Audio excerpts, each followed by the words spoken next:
El concepto de constitución es uno de los más arduos de construir dentro del marco conceptual de la ciencia del derecho. Se trata de un concepto que ha tenido y tiene un sinfín de formulaciones, muchas de ellas incluso incompatibles y contradictorias entre sí. La Constitución puede entenderse, por ejemplo, como un ordenamiento jurídico de tipo liberal, como un conjunto de normas jurídicas que contienen las disposiciones en algún sentido fundamentales de un Estado, como un documento normativo que tiene ese nombre, y como una norma dotada de ciertas características, es decir, que tiene un régimen jurídico particular. Hay un elemento fundamental que da sentido a una indagación sobre el concepto de constitución, el órgano poder que la crea. El primero de esos elementos nos lleva directamente al tema del poder constituyente. El poder constituyente, tradicionalmente, no ha tenido una legitimidad democrática desde el punto de vista de su integración, normalmente y desde luego con notables excepciones. Las constituciones históricas han sido otorgadas por el caudillo, el rey, el soberano, etc.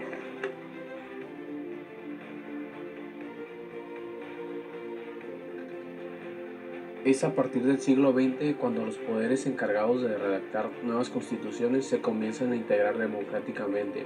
Solo entonces se materializa la posibilidad del pueblo de ser soberano, otorgándose por sí y ante sí un nuevo texto constitucional. Dentro del modelo de Estado constitucional contemporáneo, la forma en que la soberanía toma sustancia y deja de ser una mera situación perfecta, al momento de crear un nuevo ordenamiento supremo. Esos dos elementos son una especie de contenido mínimo de cualquier documento que se le quiera llamar constitución. Debe quedar claro que el Estado constitucional solamente admite una división efectiva del poder, es decir, un sistema que asegure espacios de libertad reales para los particulares que obligue a la rendición de cuentas de los gobernantes, a la renovación periódica de los mismos, que prevé la existencia de jueces independientes, la competencia básica de cada órgano, los modos de creación y renovación del derecho.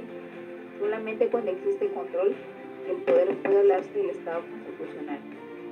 También en el ámbito de los derechos fundamentales, la realidad de nuestros estados constitucionales ofrece una variedad importante. ¿Cuántos y cuáles derechos deben de estar previstos y asegurados en un Estado para que se pueda considerar Estado constitucional? Derechos de libertad, derechos de participación política y un mínimo de derechos sociales. Un sistema medianamente eficaz de garantías podrían representar un umbral mínimo para todo Estado que quiera ser un verdadero Estado constitucional. La revisión de la historia del Estado constitucional nos puede ofrecer las claves para entender el concepto visto de constitución.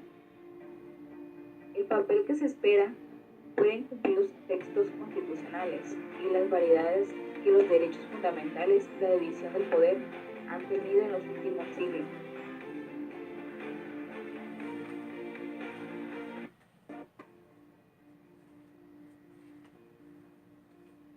Desde el punto de vista estrictamente jurídico, la Constitución es la norma que determina la validez del resto del ordenamiento jurídico. Dicha determinación es de carácter tanto formal o procedimental, como material o sustantivo.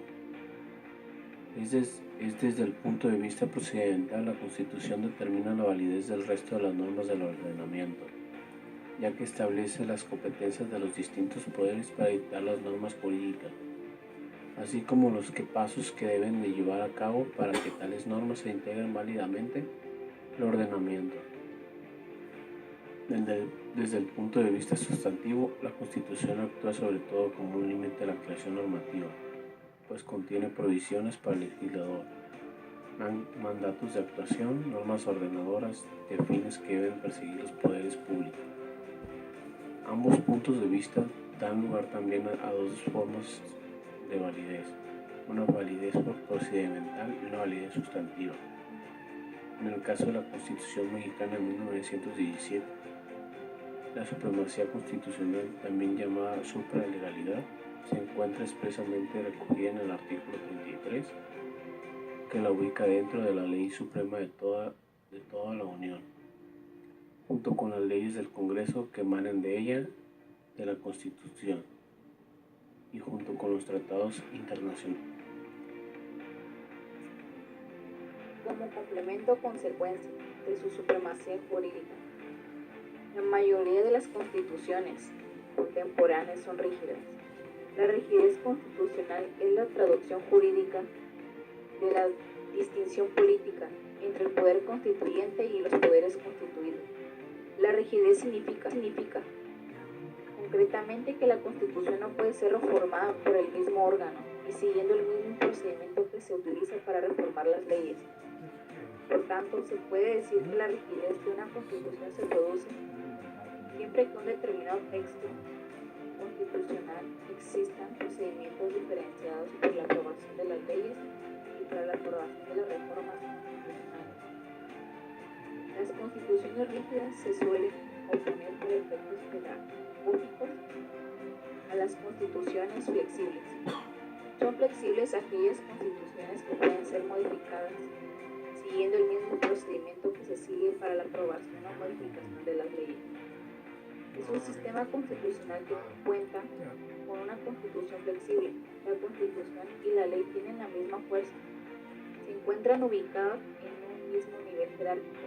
En consecuencia, el principio que regula sus relaciones no es el de la lex superior, derogat inferior, sino el de lex posterior, derogat inferiori, la ley.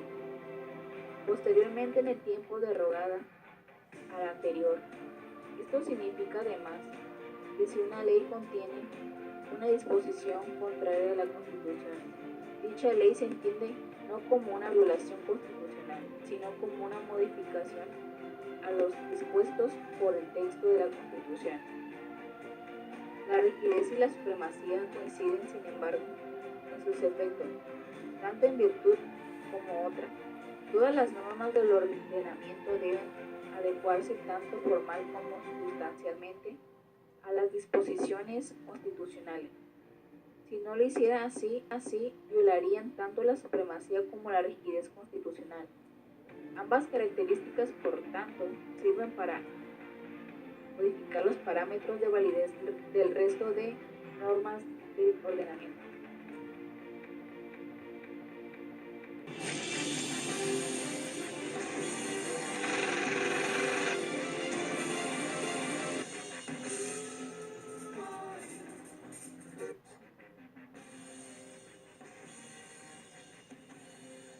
Todo mundo es inocente hasta que no se demuestre lo contrario. Es un sistema de reglas, figuras e instituciones que regirá los procesos y procedimientos penales, basados en los principios de oralidad, igualdad, inmediación, publicidad, contradicción, concentración, continuidad y presunción de inocencia.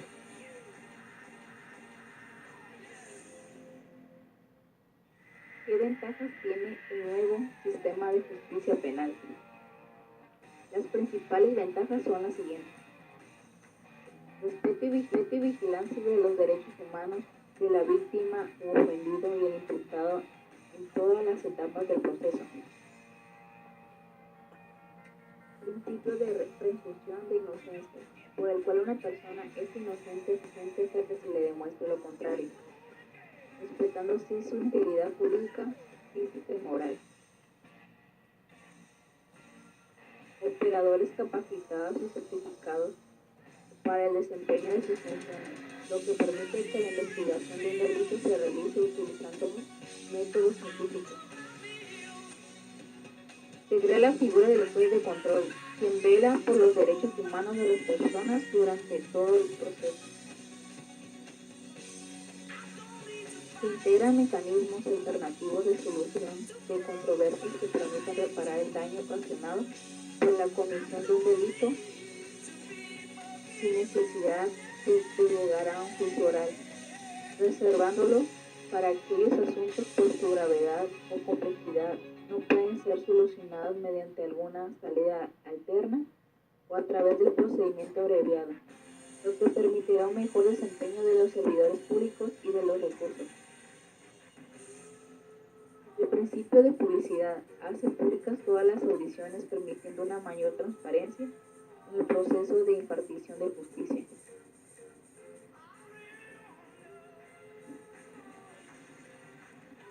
El principio de oralidad implica que el proceso se desarrolla a través de audiencias o actuaciones orales, lo cual elimina los amplios expedientes, hace un más ágil y transparente la impartición de la justicia.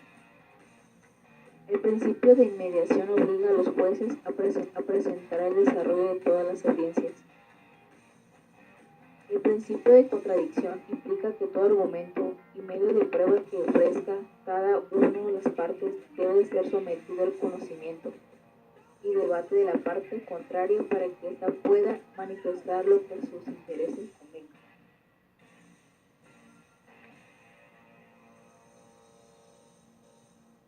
Abreviación de los procesos penales como resultado de la existencia de los mecanismos alternativos, resolución de controversias, el procedimiento abreviado de los principios de